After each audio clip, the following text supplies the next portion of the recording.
Hi మామ. మహేష్ బాబు గారి family నుండి వస్తున్న ఇంకో హీరో ఈ జయకృష్ణ. ఆయన హీరోగా యాక్ట్ చేసిన శ్రీనివాస మంగపురం సినిమాని అయితే చూశాను.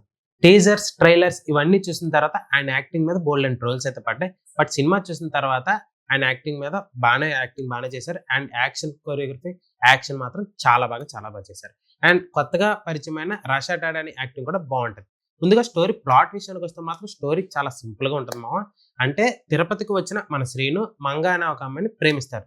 దాని తర్వాత వాళ్ళ ఫ్యామిలీకి ఇలా ఎవరికి తెలియకుండా వాళ్ళిద్దరు ప్రేమించుకోవడం, అసలు ఇంటర్వల్ బ్యాంక్ వచ్చిన తర్వాత ఏం జరిగింది, వీళ్ళు ఫ్లాష్ బ్యాక్లు ఏంటి అన్నది ఇంటర్వల్ బ్యాంక్ బాగా చూపించారు. అండ్ క్లైమాక్స్కి వచ్చేసరికి మాత్రం మళ్ళీ సినిమా చాలా బాగా రైజ్ అవుతుంది.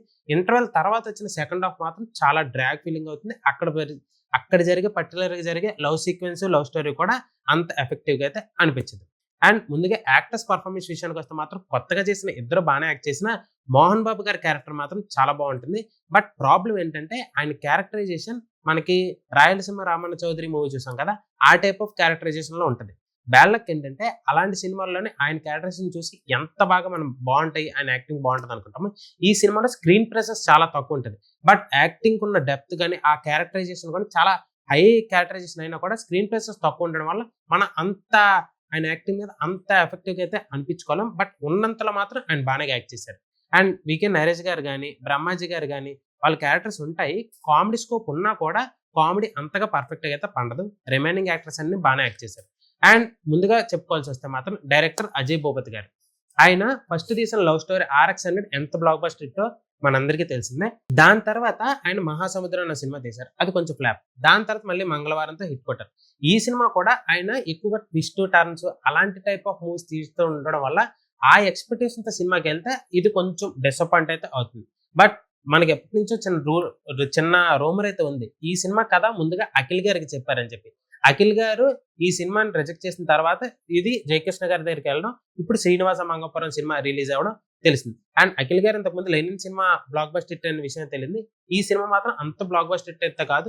ఒకవేళ అఖిల్ గారు చేసుంటే ఎలాగుంటది అన్నది మీకు ఎలాగ అనిపించిందో కింద కామెంట్ సెక్షన్ లో అయితే తెలియజేయండి. అండ్ ఈ సినిమా మ్యూజిక్ డైరెక్టర్ పై జీవి ప్రకాష్ కుమార్ గారు. ఈ సినిమా ప్యూర్ లవ్ స్టోరీ అనే దానికన్నా మ్యూజికల్ లవ్ స్టోరీ అని అయితే అనొచ్చు.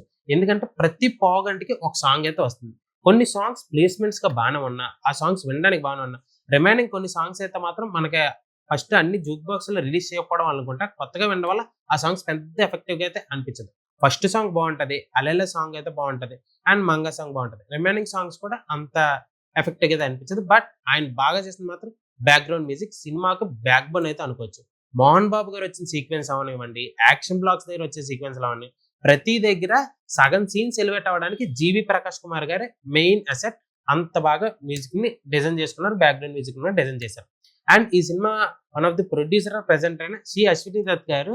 ఈయన పరిచయం చేసిన మన మహేష్ బాబు గారు కానివ్వండి, రామ్ చరణ్ గారు కానివ్వండి, అల్లు అర్జున్ గారు కానివ్వండి, ఇప్పుడు ప్రెసెంట్ సూపర్ స్టార్స్. ఇప్పుడు దాని తర్వాత మళ్ళీ ఆయన ప్రెసెంట్ లో ఈ జయకృష్ణ గారి సినిమా రావడం, అండ్ ఫ్యూచర్ లో ఎంత పెద్ద సూపర్ స్టార్ అవుతారో తెలియంటే ఇన్ ఫ్యూచర్ వరకు మనం వెయిట్ చేయాల్సిందే. యాక్టింగ్ మాత్రం బాగానే చేశారు. అండ్ సినిమా విషయానికి వస్తే మాత్రం ఫస్ట్ హాఫ్ ఎంత బాగున్నా సెకండ్ హాఫ్ ఆ లవ్ స్టోరీ కొంచెం డ్రాగ్ వల్ల సినిమా కొంచెం డిసప్పాయింట్ అయితే అవుతుంది. అండ్ కొత్తగా ట్విస్ట్, కొత్త టర్న్, కొత్త డిఫరెంట్ స్టోరీ అని వెళ్తే మాత్రం డిసప్పాయింట్ అయ్యే ఛాన్స్ అయితే ఉంది. ఫ్యాన్స్ కి అయితే మాత్రం సినిమా మీల్స్ అనిపించవచ్చు. ఎందుకంటే చాలా శాతం జయకృష్ణ గారి రెఫరెన్స్ లో మహేష్ బాబు గారు కానీ ఈయన కొన్ని రెఫరెన్స్లు అయితే కనిపిస్తారు. హ్యాపీగా ఫ్యాన్స్ కి అయితే మాత్రం సినిమా నచ్చే ఛాన్స్ అయితే ఉంది. ఇంతకీ మీలో ఎంతమంది ఈ సినిమా చూశారు? చూస్తే మీకు ఎలా అనిపించింది కింద కామెంట్ సెక్షన్ లో తెలియజేయండి. మరిన్ని మోర్ ఫిల్మీ అప్డేట్స్ కోసం సబ్స్క్రైబ్ టు షుగర్ ఛానల్.